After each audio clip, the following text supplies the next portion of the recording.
ہم یہ بات سمجھتے ہیں اس طرح کی کوئی پیش رفت کے سر دست جو ہے نہ تو ہوئی ہے نہ کوئی امکانات نظر آ رہے ہیں۔ اس وقت یہ پوزیشن ایسی ہے امت مسلمہ کی کہ ہمارا مورال اس حد تک لو ہو چکا ہے کہ ہم ان کو جو ہے نا ایک جنگ کرنا تو میں سمجھتا ہوں تقریباً بعید امکان اس کو سمجھ لیں، ہم دھمکی دینے کے لیے بھی تیار نہیں۔ یعنی کہ بندہ جی کہتا ہے کسی جگہ پہ جا کے کہتا ہے کہ یار میں تمہیں گولی مار دوں گا، مثال دے رہا ہوں،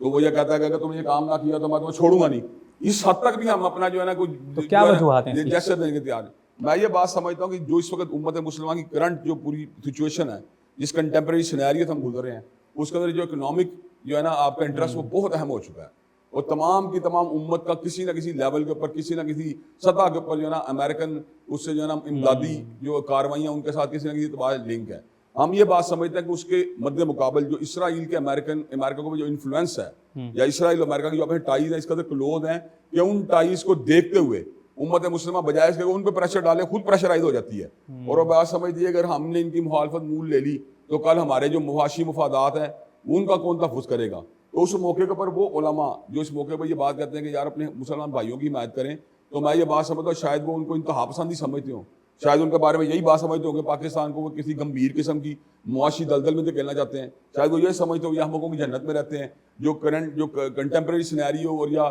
آپ کا دنیا کا ڈپلومیٹک ریلیشن شپ ہے اس کو نہیں سمجھ رہے۔ تو اس موقع پہ آ کے دوبارہ نیشنلزم جو ہے نا آپ کی مذہبی جو ایک رجحانات ہیں یا جو اساس ہے مذہب کی جو اخوت ہے نا، اخوت اس کو کہتے ہیں، چوبے کانٹا جو کابل میں تو ہندوستان کا پیر و جماعت بے تاب ہو جائے، یہ اللہ نے جو قرآن مجید میں کہا انما المؤمنون اخوہ کہ مومن آپس میں بھائی بھائی ہیں، وہ جو بھائی چارہ ہے جس کا درس اسلام نے دیا ہے وہ بھائی چارہ اس وقت جو ہے دوبارہ نیشنلزم کے چکروں میں پڑ جاتا ہے۔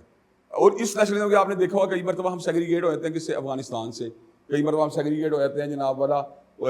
برما کے مسلمانوں سے، کئی مرتبہ ہم سیگریگیٹ ہو جاتے ہیں کشمیر کے مسلمانوں سے، کئی مرتبہ ہم سیگریگیٹ ہوتے ہیں۔ اسی سیگریگیشن کا جو ہے نا جو ریفلیکشن وہاں پہ نظر آتی ہے جو ہمارے بھائی فلسطینی ہیں۔ ہم یہ بات سمجھتے ہیں کہ فلسطینی بھائیوں کے مسئلے کو اگر آج ہم ریزالو نہیں کرتے یا اس کے اندر اپنا کوئی پریکٹیکل کردار ادا نہیں کرتے تو الٹیمیٹلی جو فتنہ ہے یا جو دباؤ ہے یا جو میسیکر ہے اس کے اثرات ہمارے علاقوں میں بھی آئیں گے۔ کیا یہ رویہ جو مجرمانہ خاموشی ہے مسلم ممالک کی، کیا یہ اسلامی یعنی ہمارے دین کے مطابق جسٹیفائڈ ہے؟ میں نے آپ کو پہلے ہی بات کہی ہے، جو اسلام کے تصورات ہیں وہ تو یہ بات کہتا ہے کہ کسی مسلمان جسم واحد کی مانند ہے، اگر جسم کسی ایک کانٹا بھی چبھے تو پورا جسم اس کی درد کو محسوس کرتا ہے، اگر بخار ہو، اگر آنکھ میں درد ہو تو پورا جسم جو ہے اس کی درد کو محسوس کرتا ہے، آپ کے پاؤں میں درد ہو تو پورا اس کی فیلنگ اس کے اندر جنریٹ ہوتی ہے۔ تو مسلمان ایک جسم واحد کی مانند ہیں، ان کا اپنے ڈیٹیچ ہو جائے گا، کوئی کنسیپٹ ہی موجود نہیں ہے۔ یہ کنسیپٹ جو پیدا ہوا ہے اس میں نیشنلزم کی جو ہے نا ایک اس میں غلوف کی پیدا ہوا ہے۔ میں اس کو یہ بھی نہیں کہتا کہ نیشنل اسٹیٹ جو ہے وہ اس کے اندر آپ اپنا کام نہیں کر سکتے، نیشنل انٹرسٹ کے لیے جو ہے نا